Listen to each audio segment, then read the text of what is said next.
So every once in a while we get some hyperbola that are not written in the nice form that we're looking for. So just to remind you what the nice form is, you might not think it's that nice, but something like f of x equals 4 over x minus 3 plus 7. And we know how to sketch that. So if we had to sketch that, we could just write, okay, well, the x that is not allowed is x equals 3. So there's x equals 3. We can't have that. It's got a positive number up here, so we're going to expect a positive hyperbola. It's got a plus 7 here, so that means y is never going to be 7. So we have a horizontal asymptote at 7. And then, so that means our general shape is going to look like something like this. So that's the nice version.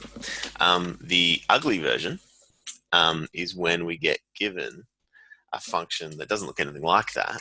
And at first you might not even think it is a hyperbola. So let's say we start with g of x equals 4x plus 6 over x minus 2.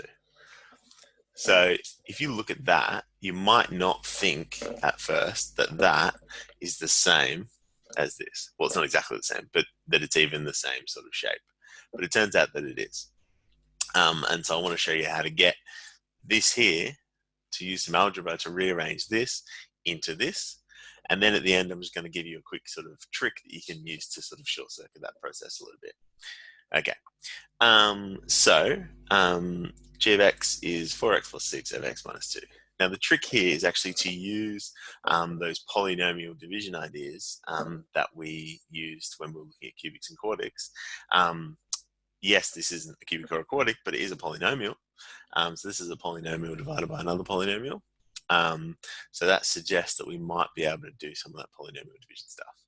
Now, you could just do it the way with the big, long division, thing. I don't really like doing that. I prefer to sort of do it a little bit more intuitively. And what I'm thinking about here is I'm going to write 4x plus 6 in a way that it's something multiplied by x minus 2. And as soon as you do that, it's pretty clear that the something better be a 4. Won't always be that easy, but generally speaking, be fairly straightforward. So there's something better be a 4. But the issue we're going to have is that that's going to give us the 4x we want, but it's also going to give us 4 times negative 2. It's going to give us negative 8. And we don't want negative 8. We want positive 6. So instead of negative 8, we want positive 6. So we're going to have to add on 14. So we add 14 there, like that. Right? So now we're just going to rewrite that numerator, but in this new way. So we're going to write g of x equals 4x minus 2 plus 14 all over x minus 2. And hopefully you're starting to see where this is going to come from. Next thing, we're just going to split this up into 2 terms. It's almost not even a full step on its own. 4x minus 2 over x minus 2 plus 14 over x minus 2. So all I've done there is whenever you have a plus or a minus on the top of a fraction, you're allowed to treat that as different fractions. And what's really nice now is that those x minus 2s are going to cancel. Right? And we can't really do anything about this one over here, but at least we go to those. So just writing it out in full, I'll write it out in red because we're right at the end now, equals, it's going to be 4 plus 14 over x minus 2. And we're done. So we have the constant on the outside, just like the 7 over here. We have a constant divided by a linear factor in x. All done. So if we wanted to sketch that, we could do it very quickly. Let me do it in at the bottom of the page here.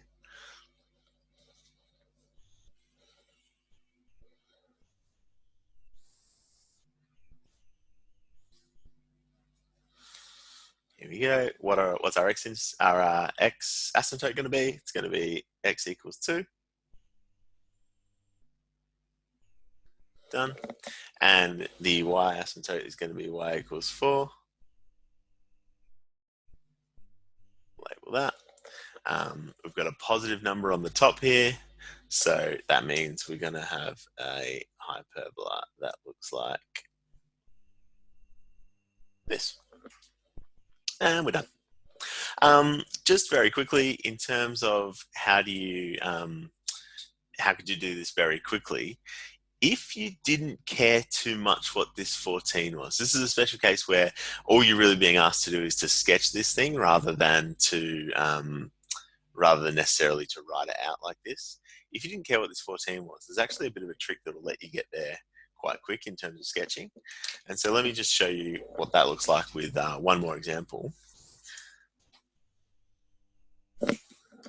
So let's suppose we're asked to sketch something like 6x minus 14 over, and I'm just making this up, 2x plus 7. Right, so let's suppose you got something like that and you're asked to sketch it. Well, first off, we can ask, where did the vertical asymptote come from? The vertical asymptote came from asking what values of x are not allowed. Well, the values of x that are not allowed are going to be the values of x that cause us to be dividing by 0. So in this case, you can just look at the denominator here and you can say, oh, x is not allowed to be negative 3.5. So x equals negative 3.5. Right? So far, that's pretty straightforward. What about the horizontal asymptote? The horizontal asymptote came from the y value that you never get to, but that comes from just the constant that's sitting on the outside, the plus 7 in the first example, the 4 in this example. And we can think, where did this 4 come from? This 4 came from doing this division, and the 4 was the thing that sat out the front here that ended up being on its own after the x minus 2's got cancelled.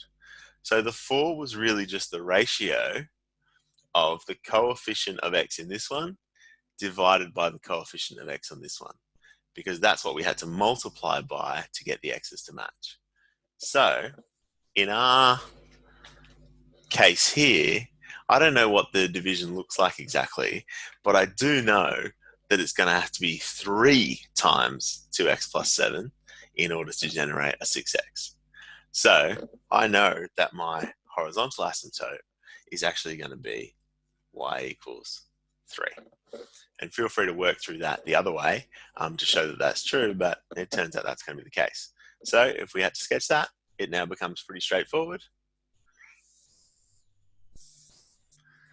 We go, okay, we put in x equals negative 3.5.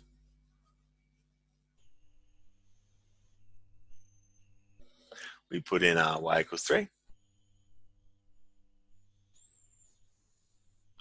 And then we're almost ready to go, and we just have to check one thing, which is it going to be something that looks like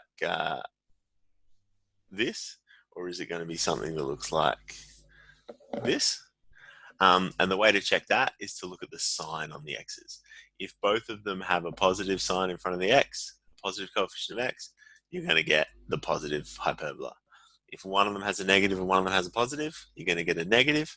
And if both of them have a negative, although that'd be pretty rare, you would go back to having a positive again. So since both of these have a positive coefficient on the x, that means we're going to have the positive version of this parabola, sorry, this hyperbola. So we end up with something like this.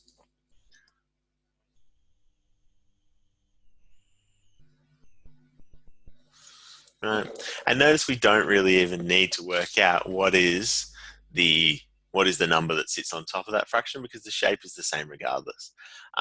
And we probably would have had to solve for an x-intercept anyway. We probably have to solve for this y-intercept anyway.